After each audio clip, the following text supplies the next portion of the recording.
El hecho más sorprendente que registra la historia de la literatura universal es la preservación de la Biblia. Desde tiempos remotos, las Sagradas Escrituras han sido objeto de innumerables embates que han puesto en peligro su conservación. Pese a todo, en el tercer milenio de la era cristiana, el mensaje dado de Moisés hasta Juan aún prevalece. Esto ha motivado a que la obra que guarda la palabra de Dios también se conozca como el libro indestructible. Las Sociedades Bíblicas Unidas presentan el libro indestructible.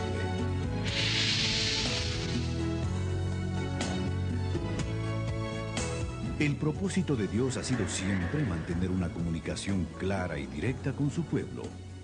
Moisés fue el gran líder hebreo con quien el Señor hablaba y quien tuvo la labor de comunicar sus decretos y sus leyes al pueblo hebreo. A esos decretos, ordenados primeramente por Dios y luego escritos por Moisés, se les conoce como Decálogo o los 10 mandamientos de la ley de Dios. Otras leyes fueron dictadas por Dios para moldear el patrón de conducta de toda una nación, con repercusiones que llegan hasta el día de hoy. Estas leyes y estatutos se conformaron en 5 volúmenes o libros, que se conocen como Pentateuco o Torá por los judíos. La palabra Torá, habitualmente traducida por ley, de acuerdo con su raíz hebrea, significa más bien guía o instrucción. Estos fueron los inicios de lo que hoy conocemos como la Biblia. Tomó 1500 años recopilar el texto que hoy tenemos. Sus escritores fueron reyes, guerreros, campesinos, profetas y hasta sacerdotes judíos. La Biblia, como se conoce actualmente, está dividida en Antiguo Testamento y Nuevo Testamento y abarca una colección de libros.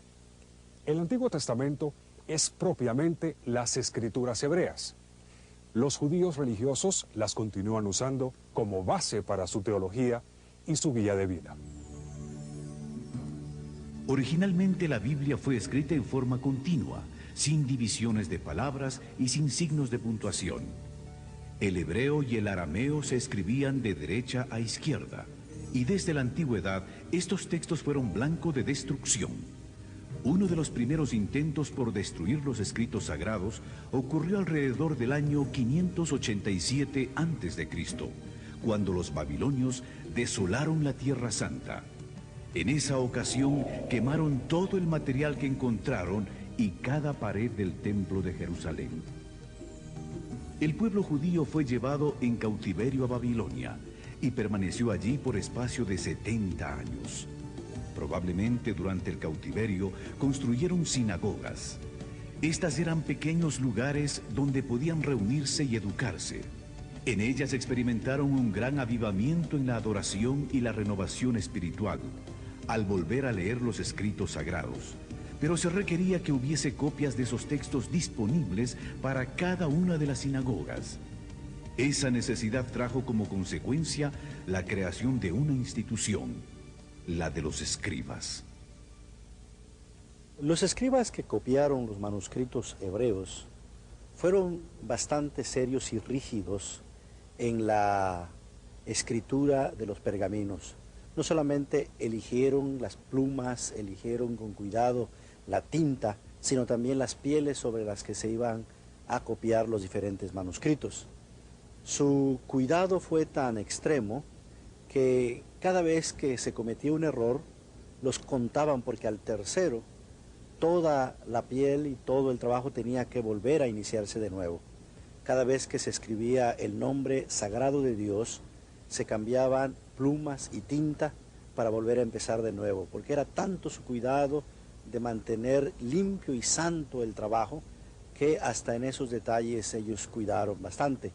Eso realmente fue providencial, porque los manuscritos hebreos que hoy tenemos en la actualidad realmente son de los más perfectos, y a diferencia de los manuscritos griegos, la poca cantidad de manuscritos hebreos asegura que el texto que se imprimió es un texto bastante seguro y bastante exacto.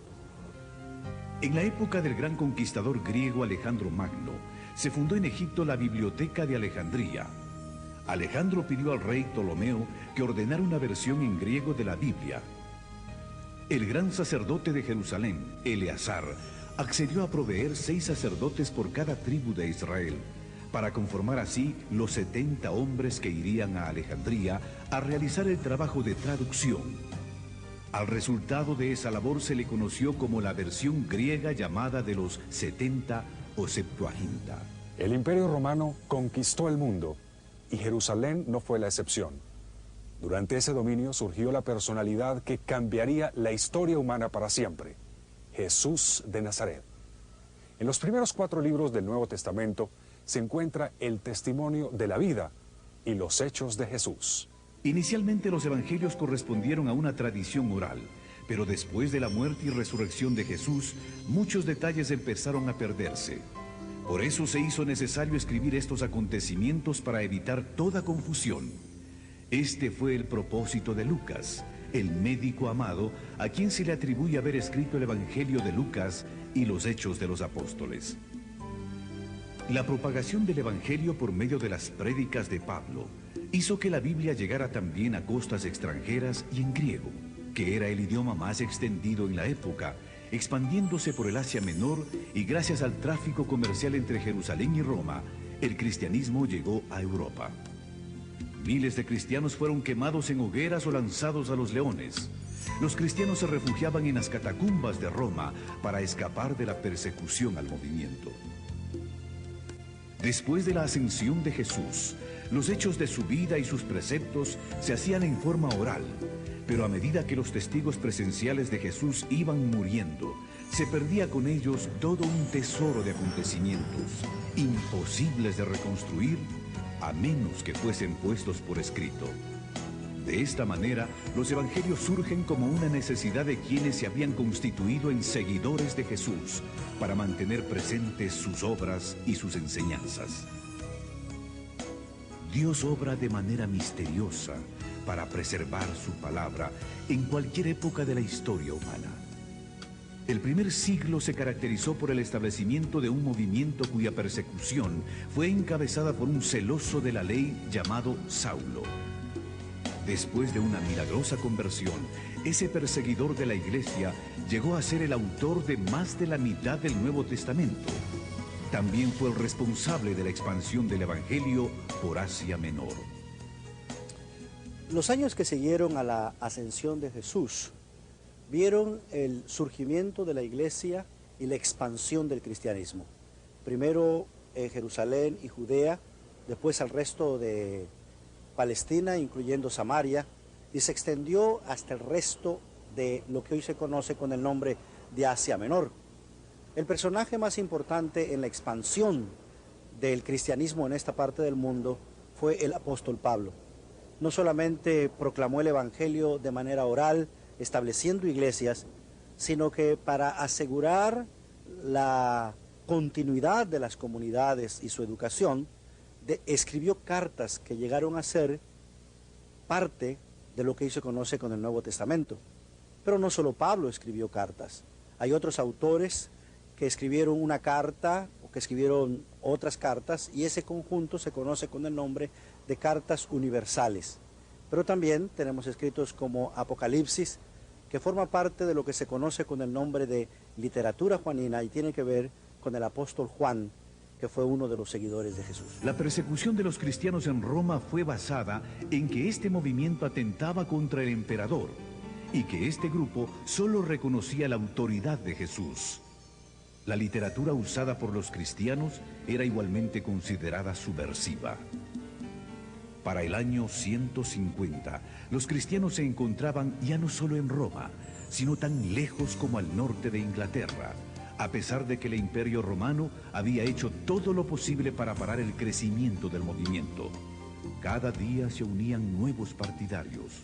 Motivados por la fe y por el testimonio de los mártires, muchos se convertían al cristianismo. A pesar de la persecución iniciada por Nerón en el año 64 después de Cristo, el número de creyentes crecía y se expandía. La Biblia era la autoridad real del movimiento cristiano, aunque no fuese conocida por muchos, y el interés por estos escritos aumentó. La figura de Constantino fue de suma importancia. Construyó iglesias y pagó salarios a pastores. Por su empeño en mantener la unidad, proclamó el cese de la persecución. Esta proclama se extendió por todo el imperio con la derrota de Lucino en el año 323.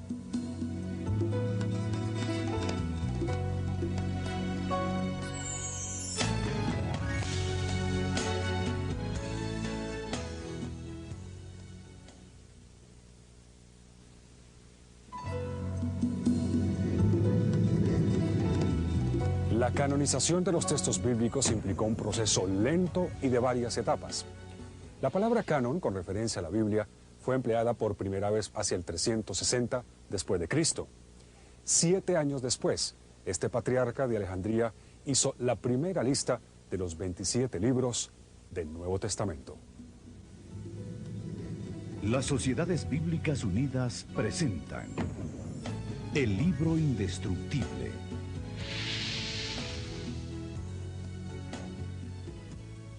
En el año 397, el Sínodo de Cartago dio su primera aprobación a los 27 libros.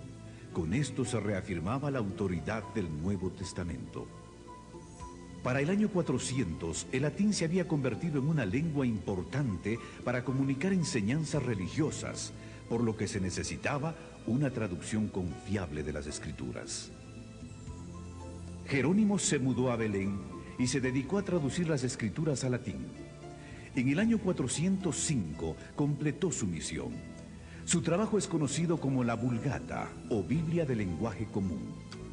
El latín se convirtió en la lengua oficial de la Iglesia Católica Romana hasta este siglo. Cada nación protestante usó su propio idioma. El griego siguió como idioma oficial en el Oriente. Hacia el año 555, el Imperio Romano iba en decadencia producto de las invasiones de pueblos bárbaros como los germánicos, lombardos y muchos otros, quienes terminaron conquistando el imperio. Desde el siglo V, por mencionar una fecha, el Imperio Romano entra en una gran crisis debido a debilitamiento interno y también a la presión que ejercían las tribus llamadas normalmente bárbaras de las fronteras del imperio hacia afuera, que poco a poco se van infiltrando, se introducen dentro del imperio y luego esto favorece cuando la invasión militar de esas tribus se produce y el Imperio Romano cae. El año 476 se considera como símbolo del tránsito del mundo antiguo a la Edad Media, y esta Edad Media generalmente es considerada como una época de oscuridad, que es una caracterización, en mi opinión, falsa, pues aunque sí hubo ciertos problemas que se plantearon a ese respecto, sin embargo, la Edad Media fue también un foco de cultura, especialmente para transmitir la cultura antigua que llegara hasta el mundo moderno y de hecho hasta nuestros días. En este periodo se crean las universidades, primero a partir de las escuelas catedralicias y palatinas, con Carlomagno, y luego florecen las grandes universidades en varios países de Europa, Francia, Alemania, Inglaterra, España, y esos fueron centros de cultura. Cierto, no era una cultura popular, pero era el centro de cultura que iba a recoger y a crear para el mundo moderno. También a partir del siglo XI se produce un fenómeno muy característico de esta época, que son las cruzadas. Se creó un espíritu, especialmente en el mundo occidental cristiano, y un deseo de recuperar las llamadas tierras santas que estaban en manos de los turcos, de los musulmanes, y se consideraba que eso era casi un sacrilegio. Las cruzadas tuvieron épocas de gloria y épocas de catástrofe espantosa, pero al mismo tiempo facilitaron el tránsito de la cultura, del comercio, a lo largo de todo el territorio que va desde el occidente de Europa hasta la Tierra Santa, hasta el Medio Oriente. Esto también va creando el ambiente propicio para que ya, especialmente en la última parte de la Edad Media, comenzaran a preocuparse algunos cristianos por traducir textos bíblicos a idiomas, los idiomas modernos de aquella época, puesto que a partir de la traducción de San Jerónimo, conocida como la Vulgata, de la cual ya se ha hablado, el latín se convierte en la lengua oficial de la Iglesia, y la traducción de esa Biblia al latín, la Vulgata, era la traducción oficial que la Iglesia utilizaba para todos sus usos del texto bíblico. De tal manera que ya al final de la Edad Media se abre un mundo nuevo, se está preparando el Renacimiento y el comienzo de la era moderna, un mundo nuevo también para la traducción de la Biblia y para los estudios bíblicos. En el siglo XIV, John Wycliffe de Inglaterra, quien se considera el padre de la Biblia en inglés, sostenía que la Biblia contiene la revelación de Dios. Aseguraba que no se necesitaba ninguna enseñanza adicional por parte de la Iglesia ni de las autoridades. Wycliffe reiteró que la Biblia debía ser traducida al lenguaje del pueblo. La Biblia en inglés no era conocida en Inglaterra, puesto que se contaba con la versión latina de Jerónimo del año 405. Wycliffe terminó la traducción del Nuevo Testamento a partir de la Vulgata latina en el año 1380. En 1382 se terminó el Antiguo Testamento. Por primera vez, el pueblo de Inglaterra tenía en sus manos una Biblia en su propio idioma. En esos días, una Biblia era costosa y no todo el mundo podía obtenerla. Algunos daban las ganancias de un mes de trabajo para obtener una página de la Biblia. Con su aporte, Wycliffe había cambiado la historia de Inglaterra. Hasta el día de su muerte se mantuvo a la vanguardia, enfrentando a los poderes que mantenían al pueblo prisionero de una tradición religiosa impuesta por la fuerza. Las ideas de Wycliffe fueron tan temidas que después de su muerte, toda la literatura que había producido fue prohibida. Y aún más, John Huss, de Bohemia, un admirador de Wycliffe, murió quemado en la hoguera en el año 1415, condenado por el Concilio de Constanza. La indignación de la Iglesia fue tal que desenterró los restos de Wycliffe, los quemó y luego los arrojó en el río Swift. Una vez más, la Biblia era el eje central por el que los cristianos comprometidos estaban dispuestos a arriesgarlo todo, aún sus vidas, para que la palabra de Dios llegase a todo ser humano. Martín Lutero inicia un hecho que cuando lo realiza no debió haber tenido mayor significado. De hecho, ya había hecho algo semejante años antes y lo que él había hecho había pasado casi inadvertido. El 31 de octubre de 1517, Martín Lutero coloca en la puerta de la abadía de Wittenberg, en cuya universidad Martín Lutero era profesor de Sagrada Escritura, 95 tesis en las que él cuestionaba algunas cosas que le parecían que debían cuestionarse respecto de la actitud de la Iglesia oficial, la Iglesia dominante, la Iglesia católica. Martín Lutero colocó estas tesis no en alemán, sino en latín, porque estaban dirigidas simplemente a los eruditos de la universidad en la que él enseñaba. Y lo único que él pretendía era iniciar una discusión académica con sus colegas sobre los temas que él planteaba. Sin embargo, inesperadamente, aquel acto de colocar las 95 tesis, que era un acto sencillo, pero la reacción fue totalmente inesperada para el propio Martín Lutero, porque creó un polvorín hasta tal punto que hoy se considera que el 31 de octubre de 1517 es la fecha simbólica con que se inicia la reforma protestante del siglo XVI. Entran en ejercicio los órganos supremos de legislación y de autoridad en el imperio, y en 1521 Martín Lutero es llamado a la Dieta de Worms para que se retractara de las doctrinas que estaban enseñando. Es famosa la frase, probablemente un poco apócrifa, legendaria, pero simbólica, en que Martín Lutero se planta frente a la Dieta y sostiene que a menos que le convenzan con el texto de la Sagrada Escritura en la mano de que él está equivocado, él no va a retractarse. Amigos de Martín Lutero lo secuestran literalmente cuando sale de la dieta, lo llevan al castillo de Wartburgo y a eso que al principio podría parecerle a uno que fue también una especie de pequeña catástrofe, se convirtió en algo muy significativo. Porque mientras estuvo en el castillo de Wartburgo, Martín Lutero tradujo el Nuevo Testamento del griego al alemán, iniciando también de esta manera a algo muy significativo, porque años más tarde termina la traducción completa de la Biblia y los especialistas en germanística señalan que esa traducción fue un hito muy, pero muy significativo en la formación de la lengua literaria de lo que hoy es el alemán. La traducción de Martín Lutero se convierte también en símbolo porque entonces comienzan también a producirse traducciones en las otras lenguas de la Europa de la época. Pero en 1529 fue derogado dicho principio y se prohibió la difusión de la religión evangélica. Entonces fue presentada una protesta formal. En la misma se afirmaba que en asuntos de religión cada quien debía seguir a su conciencia. De ahí el nombre de protestantes, con el que se conoció a los seguidores de Lutero, Zwinglio y Calvino. La primera Biblia en francés es la aparecida en 1535, en versión de Pierre Robert Olivetan, primo de Calvino. Lutero proclamaba que la única fuente de verdad era la Escritura. Los movimientos de reforma religiosa estaban por esta época bastante difundidos en Europa.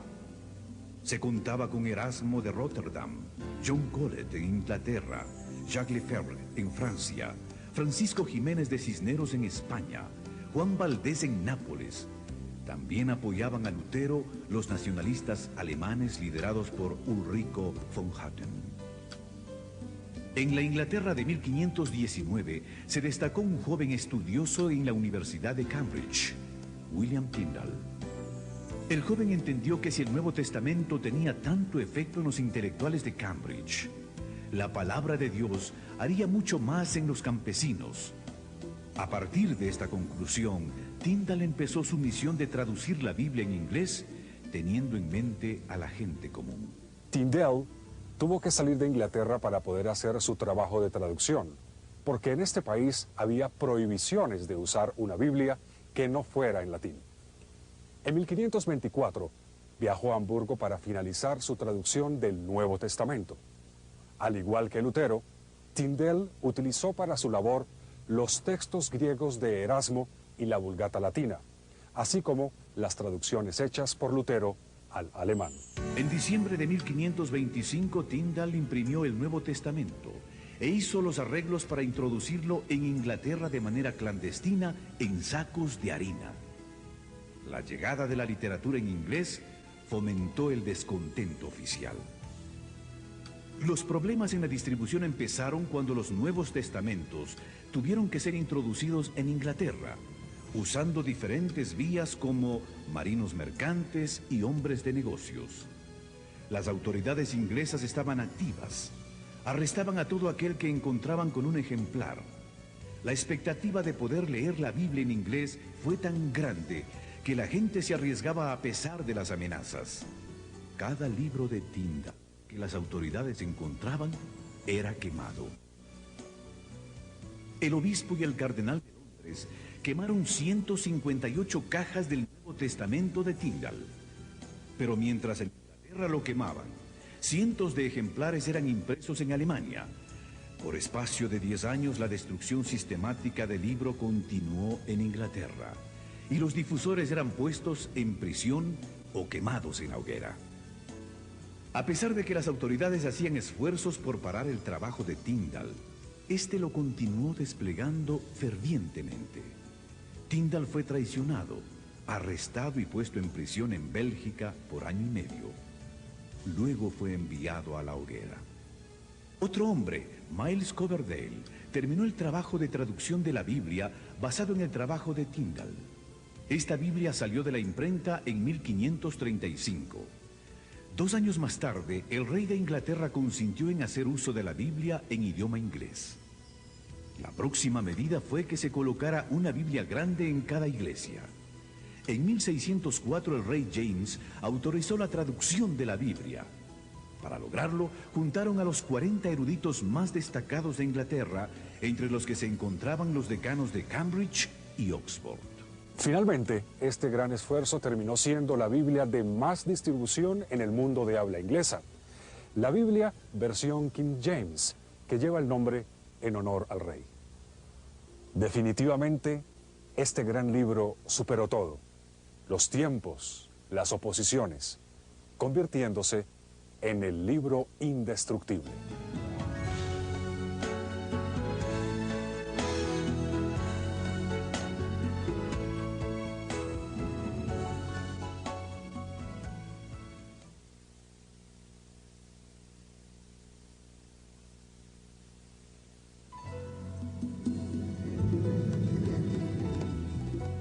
En el año 1557, en el monasterio de San Isidro del Campo, en Sevilla, España, un monje de nombre Casiodoro de Reina, admirador y estudioso de Jerónimo, sintió el deseo de traducir la Biblia a su propio idioma, llevando así la Biblia al pueblo hispano de ese tiempo, un gran aporte a la difusión y alcance del libro indestructible. Las Sociedades Bíblicas Unidas presentan el libro indestructible.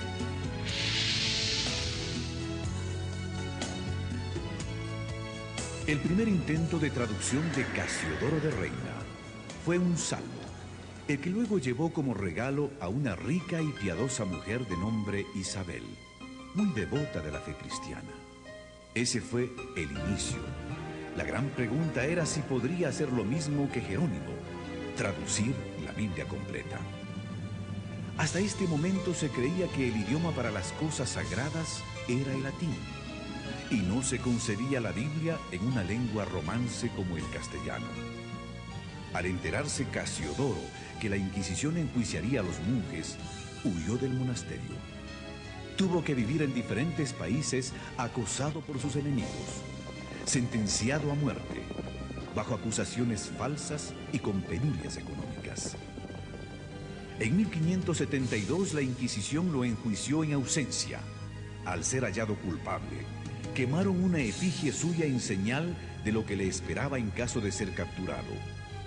Casiodoro se estableció en Inglaterra. Allí recibió seguridad y protección. La reina le otorgó una pensión para que pudiera continuar con la traducción de la Biblia, pero la persecución no se detuvo. En 1563 sus enemigos le hicieron acusaciones morales. Tuvo que volver a huir, y eso empeoró su imagen y reputación. Después de 12 años de intensa labor en medio de viajes, intrigas, enfermedades y toda clase de contratiempos, en 1569 en Basilea, Suiza, se publicó su traducción de la Biblia al castellano.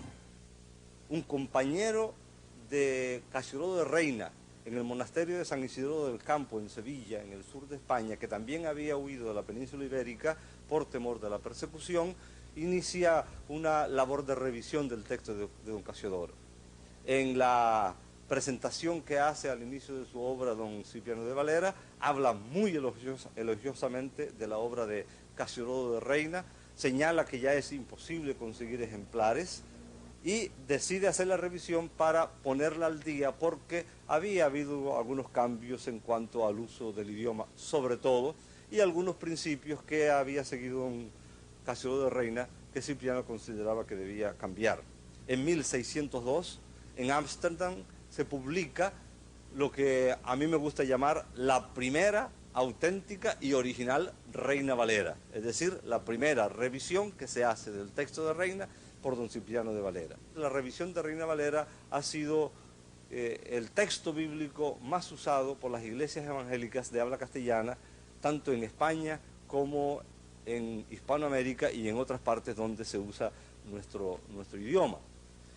El texto revisado por don Cipriano de Valera, por supuesto, en 1602, fue sometido a diversas revisiones a lo largo de los siglos, muchas de ellas muy poco conocidas, y luego cuando se forman las primeras sociedades bíblicas y después, posteriormente, las Sociedades Bíblicas Unidas, se hacen las revisiones más conocidas en el día de hoy.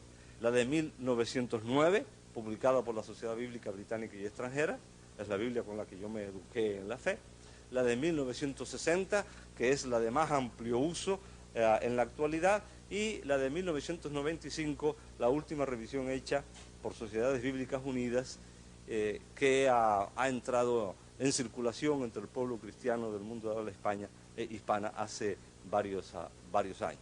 La persecución en Europa llevó a un grupo de puritanos a convertirse en peregrinos que después emigrarían de Ámsterdam a Inglaterra, buscando la manera de salir hacia nuevos horizontes. Y así fue como en 1620 llegó la Biblia a los Estados Unidos.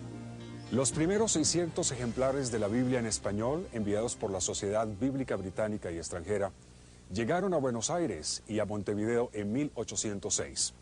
Entre 1804 y 1807 se imprimieron 20.000 ejemplares del Nuevo Testamento en portugués, que marinos y comerciantes distribuyeron en las costas de Brasil. Entre los años 1808 y 16 se repartieron en las Indias Occidentales, Honduras y las Guyanas 4.000 ejemplares de la Biblia y 11.500 Nuevos Testamentos en español, francés, inglés y holandés.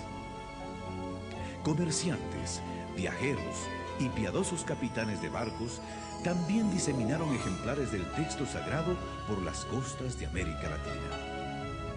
Parece que las primeras sociedades auxiliares para la distribución de la Biblia en América Latina fueron las organizadas en 1818 entre los negros de Barbados y Bermuda.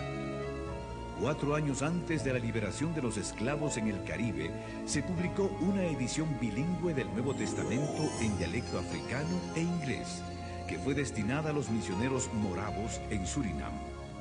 De ella se realizaron subsecuentes ediciones hasta 1889. Sin lugar a dudas, el misionero más dedicado a la obra de la distribución de la escritura en este periodo fue James Diego Thompson. Viajó por iniciativa propia a América Latina para promover el método lancasteriano de educación, usando la Biblia como texto principal. Desde 1818 estableció escuelas y distribuyó la palabra de Dios en Argentina, Uruguay, Chile y Perú, antes de servir como agente de la Sociedad Bíblica Británica y Extranjera en Ecuador, México, el Caribe y Canadá. Por fin la Biblia había llegado a las Américas. La versión conocida como Reina Valera comenzó a afianzarse en el territorio de habla hispana. Pero la labor no concluía ahí. Había que traducirla a los diferentes idiomas que se hablan en el continente y mantenerla actualizada de acuerdo a los cambios propios de cada idioma. Este texto pretende poner el texto de Reina Valera acorde con el uso de la lengua a fines del siglo XX y principios del siglo XXI, puesto que el texto anterior de 1960 tenía muchas características que eran propias de la época cuando se hizo esa revisión, pero que no calzan en la actualidad muy bien con la manera como nosotros usamos hoy el idioma. Fue hecha por un equipo multidisciplinario de varias partes del mundo de habla castellana, incluyendo la península ibérica y varias regiones de América Latina. Dios nos ha bendecido permitiendo que investigadores, arqueólogos, biblistas, eruditos, etcétera, logren sacar a la luz, a veces encontrándolos en bibliotecas que nadie registraba, especialmente en los archivos antiguos, documentos que son de un valor incalculable para los estudios de la Biblia, para los estudios de la época cuando se escriben ciertas partes de la Biblia, en particular el Nuevo Testamento, y también para la traducción bíblica.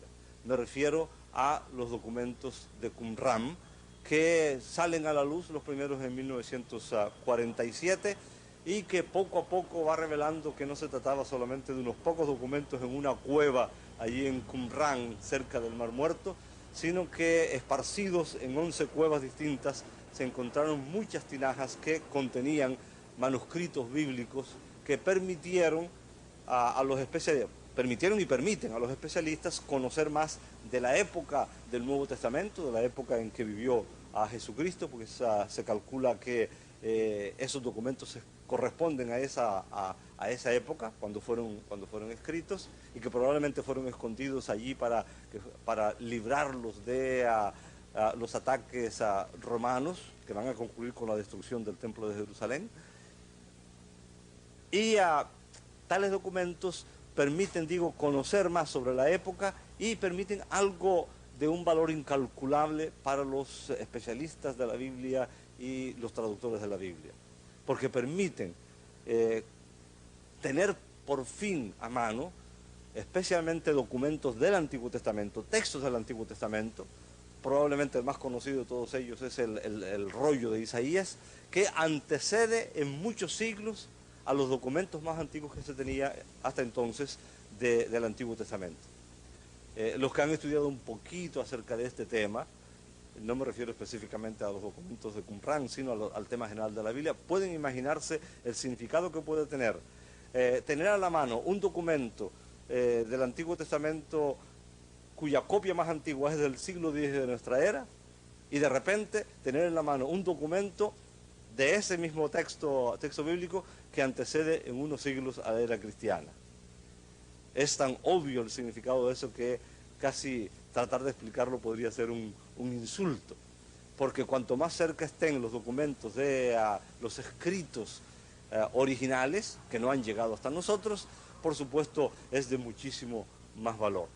Los manuscritos descubiertos preceden en siglos a los que se tenían para estudiar, comprender y traducir el texto hebreo. Esto ha permitido a los estudiosos comparar el texto tradicional, conocido como texto masorético, con la Septuaginta de la traducción griega. Los rollos estuvieron escondidos por más de 1900 años en cuevas de dicha región, donde un niño pastor de ovejas accidentalmente los descubrió.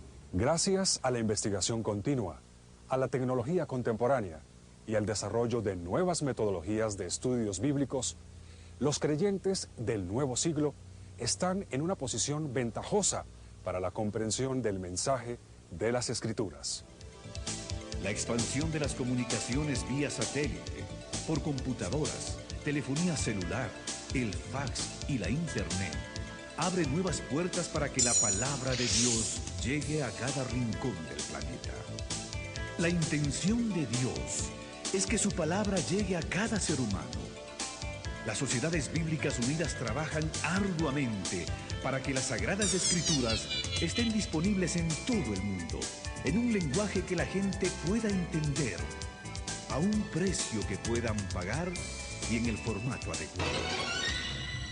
A pesar de todo este esfuerzo, las estadísticas nos siguen retando. La población mundial se estima en 6.000 millones de habitantes. De ellos, menos de 2.000 millones son cristianos. En la actualidad, hay más de 6.000 idiomas en el mundo. De ellos, solo 2.195 idiomas cuentan, por lo menos, con una porción de la Biblia. 3 de cada 4 cristianos aún no tienen un ejemplar de la Biblia. El 85% de los cristianos del mundo occidental nunca ha leído la Biblia completa. 300 millones de personas alrededor del mundo no tienen ni un libro de la Biblia traducido a su idioma. 2.000 millones de personas no tienen acceso a la palabra de Dios porque no pueden leer la Biblia o porque no la tienen disponible en medios no impresos. Las Sociedades Bíblicas Unidas han publicado varias versiones contemporáneas de la Biblia en castellano. Destacan de manera especial la última revisión de la Reina Valera, que es conocida como Reina Valera 95. También está la Dios habla hoy, que es una revisión o edición de la Biblia en versión popular. Y últimamente la Biblia en lenguaje sencillo, que es una traducción que busca alcanzar al público infantil, pero también a ese público especial que nosotros conocemos con el nombre de nuevos lectores. El trabajo de traducción de la Biblia también ha integrado nuevas tecnologías, como lo es la computadora, Hoy día, prácticamente en todos nuestros proyectos de traducción, la computadora ha venido a jugar un papel muy importante. No solamente en la traducción del texto mismo, sino en el uso de diferentes herramientas que han venido a agilizar el trabajo de traducción. Y llama la atención hacer la comparación entre los primeros materiales que se usaron para la transmisión del texto, los papiros, los códices, los pergaminos, cuando vino la imprenta, el papel. Así que le damos gracias a Dios que nos ha permitido que cada vez que surge un elemento nuevo en la tecnología puede ser de inmediato integrado en nuestro trabajo de traducción. Y esto pues no solo se nota en la traducción, sino también en la producción y en la distribución de las Sagradas Escrituras. Además hay que agregar el hecho de que hemos involucrado en nuestro trabajo de traducción otros medios de comunicación como lo son el video, el audio, y para ello los consultores de traducción, los equipos de traducción están siendo ayudados, entrenados al uso de esta nueva tecnología, de cómo traducir la palabra de Dios, enfatizando la oralidad del texto, o en el caso de los videos, todo el tipo de trasfondo, de materiales visuales que tienen que ser integrados, pero que reflejen de manera fiel el mensaje de la palabra de Dios.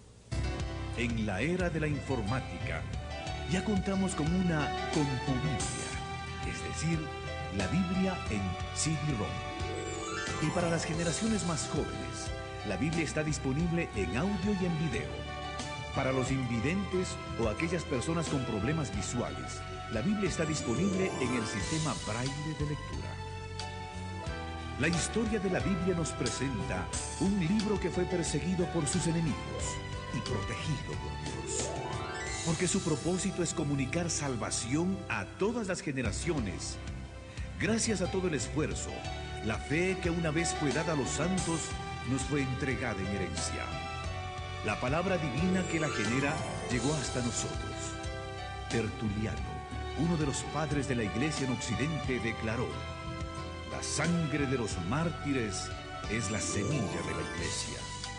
Y eso se hizo evidente cada vez que un cristiano fue martirizado, porque Dios levantaba 10 creyentes para que tomaran su lugar. 4000 años son difíciles de resumir, pero la Biblia no es lo único que ha resultado del largo proceso de formación del canon. La colección de los libros considerados como inspirados por Dios también nos hablan de nuestro constante peregrinaje de fe. En este nuevo siglo, hagamos como el pueblo hebreo, que un día al regresar del exilio volvió a la Biblia y sus corazones se llenaron de gozo y esperanza para el presente y el futuro. El plan de Dios para la humanidad ha sido preservado milagrosamente en forma de una biblioteca que es y será siempre un libro indestructible. Hagamos de este libro indestructible el centro de nuestros valores, la norma para nuestra vida. Digamos al mundo: estas palabras se escribieron para que crean y para que en ellas también tengan la vida eterna.